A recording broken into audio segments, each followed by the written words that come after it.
What's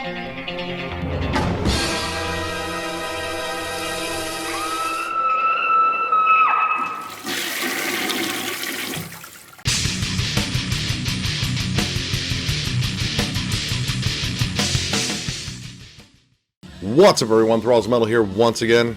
I'm Nick, and I have an album review for you. This, once again, comes to us courtesy of Screaming Toilet. Again, fun site full of podcasts, reviews, all sorts of cool articles. Definitely check it out.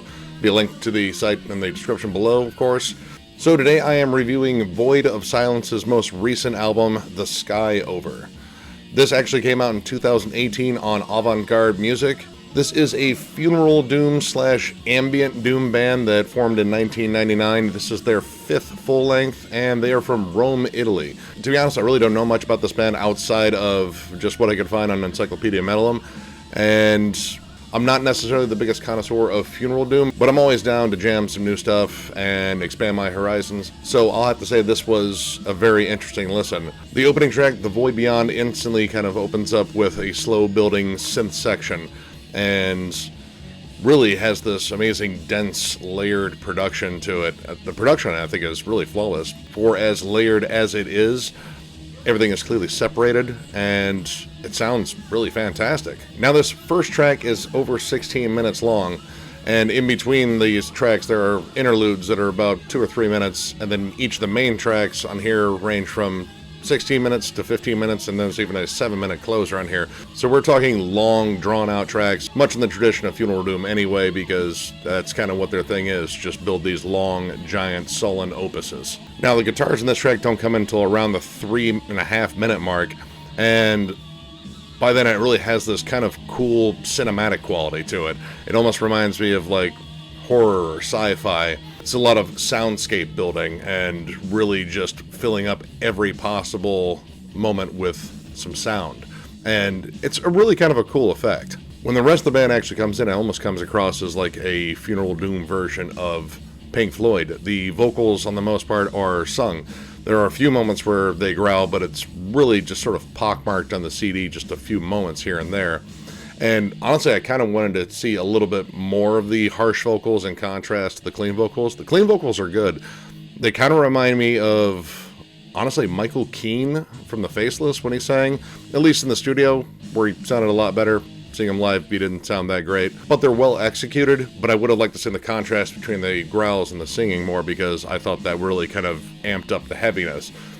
While this album does get heavy, it is more about building giant soundscapes again. Now, one thing that kind of took me out of it in this song were the synth strings. Now, I'm kind of picky about synths. I like when they're used to layer, but when they bring in that almost string section effect, it doesn't sound very legit. It just kind of sounds, well, fake. It sounds still like a synth, and I think if you actually had real strings in there, I think it really would have added a lot to it. But that's just me being picky. You know, in my opinion, you can't supplement real strings. But overall, I'd say the song is very comparable to bands like Esoteric or Evoken, and even like a longer, drawn-out Paradise Lost. Now, in between the title track and this opening track, there is an interlude, which just feels like a continuation of the opening track, and honestly, it really doesn't add too much, because there's a clear break between the tracks where the opening track fades out and then just goes in the track, where I think maybe if it actually just continued straight into it, or just added it to the end of the song, granted, yeah, it's already 16 minutes, but, you know, fuck it, you're Funeral Doom, I think it would have worked a bit better. And this interlude doesn't really work well into the title track. Now, the title track, they lead in with the synths again, but it doesn't take as long for the guitars to come in. Now, unfortunately, I don't think the guitars and the synths intermingled particularly well in here. Like, the melodies just kind of seemed a little off. And as the song goes on, it kind of lost the Funeral Doom sense and kind of really sounded more epic, honestly. And it was kind of a contrast of emotion, because you think Funeral Doom, you think depressive, sullen, downtrodden, but this felt more epic, almost kind of uplifting, which is a stark contrast in terms of the overall feel of Funeral Doom. And it kind of threw me off there, and it almost seemed like they really wasn't sure what they really wanted to go for there, where they wanted to be soaring and epic or just stick with the Doom motif. Still good, just kind of an interesting thing I picked up on.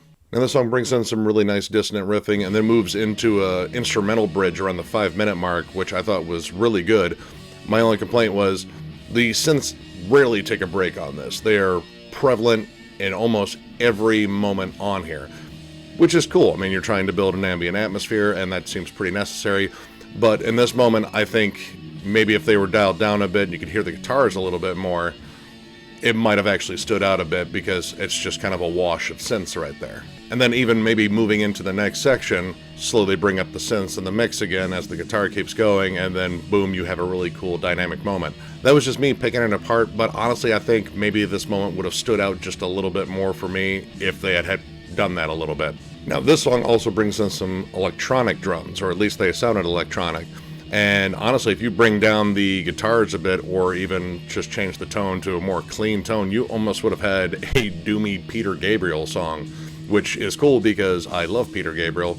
Grew up on the guy, he writes fantastic music, and I just thought this was another interesting turn in this song. Later as this part moves on, they start bringing in a cool delay effect in the guitars that is instantly very Pink Floyd-y again, and I thought this was an exceptional moment in here because this really just started to come together really well in this part.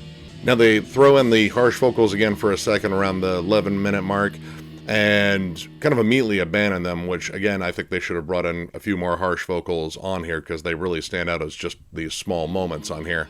But it goes into a cool electronic tribal rhythm again, and this song closes fantastically. Just this beautiful, gorgeous melody. And again, very sullen, very depressive. Like, they really captured all that here. Very, very good song. Honestly, if there was one song I really was going to take off this, it would probably be this one. Now this has another interlude after this song, which brings in some cool whale sounds, which they sound like they were legit recordings. And while I thought the idea was cool, again, this is just kind of filler in between tracks. It really doesn't lead in very well from the last track, and it doesn't lead into the next track particularly well. It's just kind of there. Now the closing tracks, Further Shores and White Light Horizon, definitely have some interesting things they bring in. Further Shores opens up with some Morse code signals and actually has a cool clean guitar in there that isn't drenched in synths. Actually, the synths are a little bit further back in the mix on this, which I thought was kind of refreshing. Now this shows some cool interplay between acoustic guitars and lead guitar melodies that I thought was particularly nice. And then moves into just absolutely massive riffing that reminds me of possibly a extra slow Candlemass, which we're jamming right now. Now this one was really good about building some tension. There's a moment here where it just sort of isolates the guitars and synths, and then the drums slowly come in with these periodic fills that really build into the next moment well. I thought that was cool, and then they brought back the synth strings, which still kind of drive me nuts, but it's a pretty decent track. White Light Horizon almost sounds like Welcome to the Machine, which might be my favorite Pink Floyd song, so that was pretty cool. It's pretty much a straightforward instrumental. This is actually better than any of the interludes on here because this actually has some real movements in it. It's a little bit longer too. It's like a 7-minute interlude, which works as an interlude for a Funeral Doom album, I guess. Again, very Pink Floyd-y. I really liked it. I thought it closed the album well, but they left like 30 seconds of silence at the end of it, which I thought was just kind of weird that there was an extra 30 seconds of just no music at the end of the track. All in all, an interesting listen. Again, I'm not like the biggest Funeral Doom connoisseur, but I like ambient music, I like synths, and when they're done right and kind of have that cool dark atmosphere, they generally resonate with me. So all in all, I'm going to give this 3 stars. I think it's a pretty good release. Once again, a band that wasn't really on my radar, but I definitely appreciated some of the stuff they did in there. Definitely a long listen, kind of a labored listen, because you're kind of waiting for things to keep moving. That's just kind of a thing with Funeral Doom. But I really liked a lot of the melody on here and the cool sense of atmosphere. These guys definitely build atmosphere very well. So yeah, definitely check it out if you're into that sort of thing. It's a pretty good listen. So, if you like the video, give it a thumbs up. And if you are new to the channel, subscribe, because we do shit like this all the time. Catch you guys later.